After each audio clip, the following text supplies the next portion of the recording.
Yan, so bali for today's video, magandang umaga na naman. So ako nga po pala ulit si Erwin Sibero ng Art of Field vlog.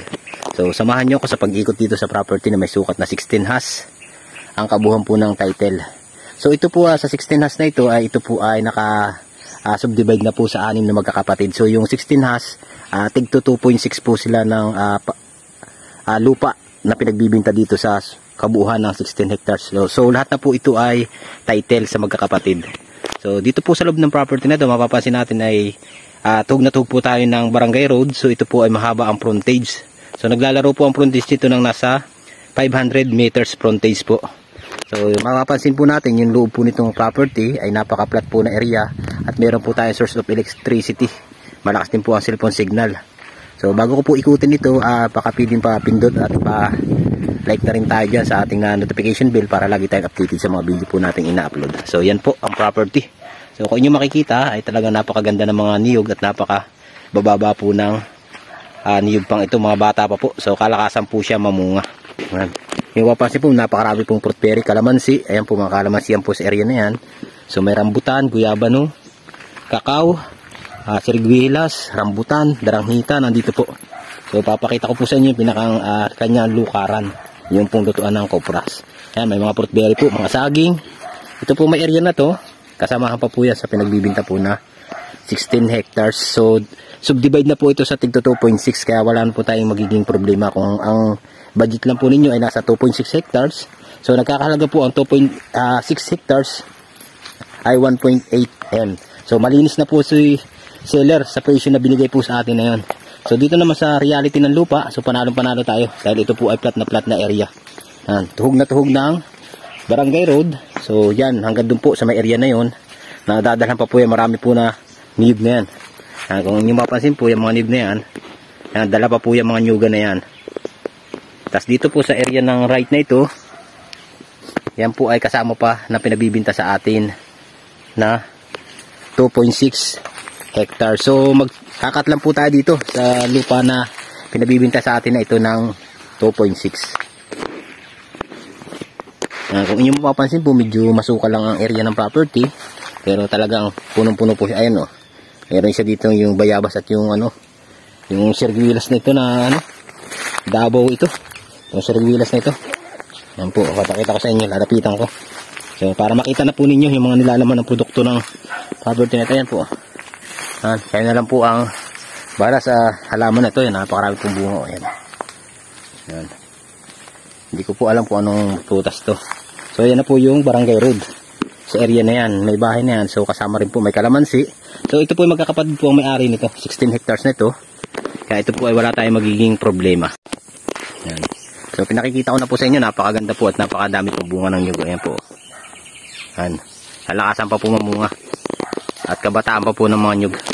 At ang kagandahan po nito, pasok na pasok po sa atin ang 4 wheels. So pag mag-aabil po tayo ng 2.6 hectares, so may malinis na title na rin po yun at magkakapatid naman po ang may-ari.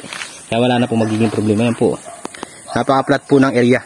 So pasok na pasok po ito sa farm ng babuyan, manukan, farm ng baka, yung babakuran po natin. Alpasan po ng baka. Ito pong area na to dahil ito naman po ay flat na area. At napaka-rami naman po na Carabao grass. Ayan po, mga Carabao grass, konting linis na ng mga damong yan. So meron na tayong pastulan ng baka, kalabaw. Pwede rin po itong farm ng mga manukan. So panalong-panalo po tayo. Diyan naman sa kabilang area na yan, sa kapatid naman po yan, 2.6 din po hectares yan. Yan po yung nasasakupan pa nung sa kanilang lupa. Marami rin po siyang nilalaman. So sa mga buyer po dyan, mamimili lang po kayo ng property. Kung alin po ang makursanaдаhan ninyo na lupa dito na 2.6, kasi kabuuan po ay 16 hectares, dito 2.6. Kayo na po ang mamimili. Pero sa presyo po nilang yon, same price lang po yun. Gawa ng ating 1.8 po sila ng presyo bawat 2.6 hectare. Yan. So lalabas na ulit tayo sa karsada, yung barangay road. Yan po. Yan, bali dito tayo dadaan. So mahabang mahaba pa ang area. At ang kagandahan po, mag left and right tayo. Meron tayong source ng electricity. At meron tayong source of water, may bukal po dito sa area na to. At ang kagandahan po, productive na ang property na pinabibinta po sa atin na 16 hectares cut by cut na tig to 2.6 hectares. Yan po, plat na plat po, masisilip naman po ninyo yung kabila na yan. So pinistuhan na po natin yung karsada. Yan po. Kaya yung mga buyer po natin dyan na gusto po mag-abil ng ganitong property, makikita po yung ating contact number, ang WhatsApp and Viber po sa taas ng ating screen. Ito po yung nasasamahan pa ng 2.6 ng 16 hectares. So sinasabi ko po, inuulit ko, ito po ay 16 hectares, 6 na title. So yung magkakapatid po at magpinsan ang nasa title na ng 16 hectares. At kung gusto po ninyo mag-abil dito at ang kusanadahan po ninyo itong portion ng kabila na to, so pwede po nyo kunin yan 2.6 na yan. So yan po ay binibigay din po ng ganung halaga. So 1.8 din po M. Yung 2.6 hectares, 1.8. Yan po yung karsada na. So kagandahan po nito, lahat po tayo mayroong frontage. Kabilaanan po yan, 6 na title itong 16 hectares, 6 din po ang nagmamay-ari. So napagplanuhan na po nila pagbibinta. Lalahatin na po ito. Sa kadalahanan naman po silang marami po silang mga lupain at hindi na rin po nila kasi nung maabyad to. Kung mapapansin naman po nyo, karsada. Karsada siya pero masukal. Ibig sabihin po, kahit maganda ang pisto ng lupa niya, hindi na po nila maabyad kasi marami po silang lupain po na pinagbibili. Yan, mapapansin po natin sa area na to. Yan po yung bahay na yan, nakatira lang po yan. Wala naman po magiging problema yan. Ito po ay kasama pa ito sa pinagbibinta po. Yan, ito naman pong area na to, mapapansin po natin, plat na plat po pa rin na area at napakarami pa rin po produkto ng niyog. So kagandahan po, ang positive po ng kuryente talagang dito na sa atin dumaan. So yan po, mapapansin natin itong paikot na ito, na tinuturo ko po yan, hanggang dyan, sa dulo, hanggang doon, sa dulo pa po, itong nyuga na mabababang ito, ay lahat po pinagbibili ito. So pwede rin naman po ninyo, kung isang buyer lang po, o sister company, o brother company kayo, so 16 hectares, pwede na po ninyong buuhin dito ng isahan na pong bili. Pero ito po ay 6 na TCT title na po. So wala na po tayo magiging problema dyan.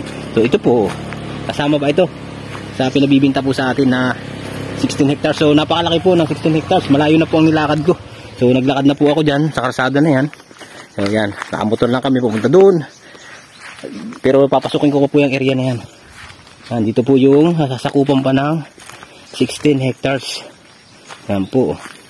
At talagang napakaganda po ng property na to at napakarami po na produkto. So sa mga investment, mga retirement na magkakaibigan, so abil nyo na po ito, property na to, kasi ito po ay 100% flat land na area at meron tayong source of electricity sa mismong harap po ng property natin. Dumaan na andyan na rin po ang karsada.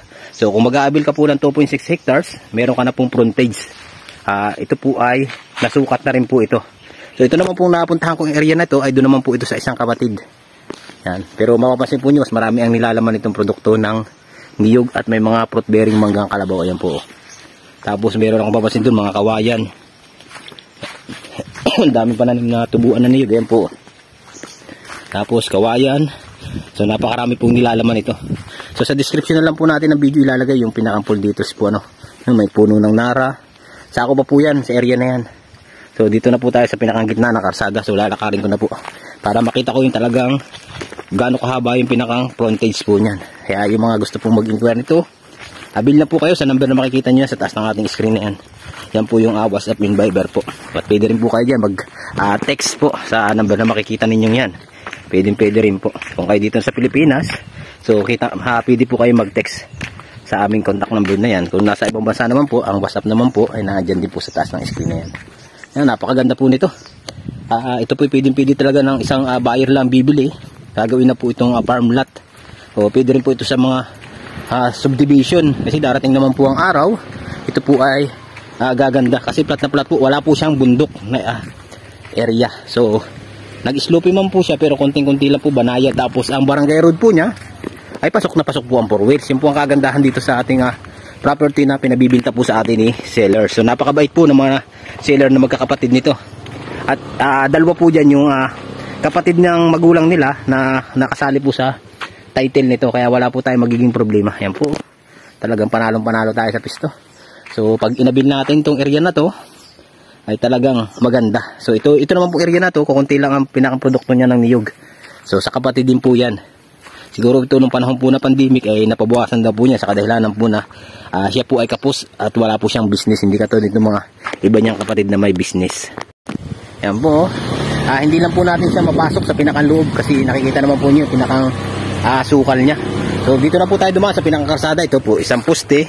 Kung tayo magbabahay dito, pwede po sa area na to tayo magbahay. So kakokopras lang daw po nito. Ayun, mapapansin po nyo, may mga pinagkunan pa ng mga niyog. So bunga lang ng niyog na ang nakukuha ngayon, gawa ng inuupa lang po nila pagpapaharbis dito sa mga tao po nila. Pero napakarami pa naman pong bunga ng mga niyog. Kaya mapapansin po nyo, talaga hutok pa sa bunga. Pero pag nalinis po itong area na to, pag nalinis naman po yung area na yan, so mapapansin po ninyo dyan, talagang napakaganda po niyan. At napaka-flat po na area niyan at napakarami po dyan produkto na nilalamang mga niyog.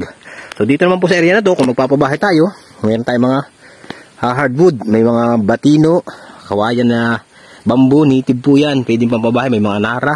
So napakarami ko po nakapapansin na hardwood dyan na nara, na mga good lumber po. Yan. Hanggang doon pa po ito. Sa dulong-dulo po ito ang ating frontage. So nasa 500 po ito frontage. Tapos yung pong poste na yan, diretso na. Ito pa isang poste. Napapansin po natin yung poste na isa. Parang 1, 2, 3, 4. Palimang poste na po ako dito. Napupunta ako sa yung pa isang poste sa dulong yun. So dala pa po yan. Yan po yung pinakang property niya. Kaya talagang panalo po tayo. May mga tanim po dito kamuti, gabing palamanin. Ayan po. Kamuting kahoy. So ito po yung pinakang karsada niya. So gagaunti naman po yung ito lang naman po yung may part na tambakan, pero nakapasok daw po dito ang 4 wheels yan po. May bakas naman ng 4 wheels na patungo naman po ito sa dagat. So mayroon tayong beach resort dyan sa unahan po nito. Panalo po tayo dito. Nakikita naman po tayo ganyan yung mga nyug. Excuse me. Ang lakas po mamunga. Ayan po. Kahit mababa pa lang, abot pa ng tao. Ayan. Ang lakas po mamunga ng mga nyug. Ang dami po dito mga fruit bearing saging. Yan, ito po, nasasakupan pa ito, mga daranghitahan po yan. So nababalutan lang siya ng dahon. Kaya yung mga gusto mag-inquire nito, ano pa pong iniintay nyo? Contact na po kayo sa ating number na makikita nyo yan. Habang ang property ay binibinta po niya ng cut by cut na tig 2.6 hectares. So kayo na po ang mamimili na gusto po ninyo na pwesto ng lupa na pinabibinta sa atin na tig 2.6 hectares. So pwede rin naman po ninyo itong kuhain ng kabuhang 16 hectares. So wala na po tayong magiging problema sa papel nito kasi ito po ay TCT clean title at malinis po ang pamuwisan nito. So kanya-kanya na po sila ng amilyar pagbabayad. Yan, ito na po. May malaking puno ng kahoy. Then ito na naman yung puste. So bali 8 puste po ang nasasakupan natin dito sa karsadang ito. So mahabang-haba po ang pinakang frontage. Dito lang. So boundaryhan na po ito. Sa dulo pa, mahaba po. Yan po, napakarami pa rin pong fruit berry dyan sa looban na yan. So sa karsada na tayo dumaan. Yan po. So pathway, may kuryente pa rin po doon. So magiging barangay road pa rin po ito. So paikot-ikot na po tayo dito ng barangay road. Tuhog-tuhog po, hanggang doon na po. Yan, napakarami po talagang nilalaman ito. Yan, so bali papasukin natin itong pathway. Titingnan po natin yung pinakang reality po ng pagkalupa niya. So yan po. Pinasisilip ko na po sa inyo, talaga na plat po itong area to. Yan. Yung mapapansin po, plat na plat yan. So marami pa rin siyang sinasakupang mga niyog. Pasok din po dito ang 4 wheels. So lilinisan lang natin to. Pasok na po dito ang 4 wheels sa property na ito. So pwede rin po ito kung gusto po inyo mag-cut dito ng 2.6. So panalo rin po kayo dito sa piston ng lupa nito sa 2.6 hectare na to. Kasi flat naman po yan. At napakarami po niya produkto na niyog. So panalong-panalo po tayo dito. Kung halimbawa ito makursunadahan yung ikat na 2.6 hectares. So sa pinsa naman po nila ito, may title na rin po itong kanya. So yan po yung karsada. Sa kabila lang yan, may damong yan. Tapos ito na po yung pinakang loob ng property. Kaya yung mga buyer dyan na lagi nag-aabang ng ibinablog ko po na property. So ito po, 2.6 hectares mo, 1.8 M, pasok ang sasakyan, pasok ang 4 wheels, TCT title, so flat na area. Napakarami po niyang produkto ng niyog. So pwede rin po ninyo ito na buuhin ng 16 hectares kung pong malaki ang inyong budget.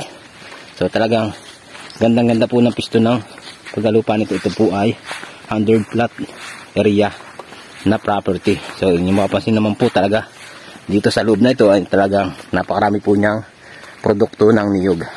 Ayan, pasok din dito ang ating 4 wheels. Ayan po, parang karsada na rin itong loob na to. Ito na po yung kaloob-looban ng property. Ayan. Ganda ng property na to. May parang karsada na. Po, nagkukupras sila. Ayan, isang lutuan ng kupras. Ayan, so kung mapapansin po ninyo ito, area na to, yan yung barangay road. Ito na po yung property. So sa mga buyer po dyan na gustong ganito nga property, so panalong-panalo po to. I-avail nyo na to. At napakarami po at napakaganda nitong property na to. So plat na plat po itong area na to. Ayan. Ito po yung nasasakupan ng kanyang property. Kung makikita naman po nyo sa screen, talagang 100% plat na area po at napakarami po niyang mga hardwood na batino. Ayan po. Plat na area ng 16 hectares. Magkakatnan po tayo dito ng tig to 2.6 hectares. So may kuryente. Yun po yung pinakang lukaran. So dito na po yun. Panalong panalo po itong area ng property na to. Punong-puno po ito ng produkto na niyog. So kayo na lang po ang bahala pumili na makukursunadahan nyo na area ng property na ikakat po ninyo. Yung pong inyong magustuhan, yun po ay pwede nyo kunin sa 2.6 hectares na makukursunadahan nyo. Ayan po. So palabas na ulit tayo sa karsada. Ayan po yung ating karsada. Ayan po yung service natin ng motor. Ayan lang po. Ayan, kami po ay nakamotor lang pagpunta dito. Pero napakaganda po talaga ng property niya. At marami po dito kapitbahay sa unahan na yan. Mayroon po dyan resort na. May mga dagat na po dyan. May beach resorts po sa unahan na yan. Ayan po yung pinakang karsada. So yan naman po. Hindi naman po siya malalim. Ulan lang po dito. Kaya nagkamera siya ng tubig yung parang pinakaulan. Pero matigas naman po siya.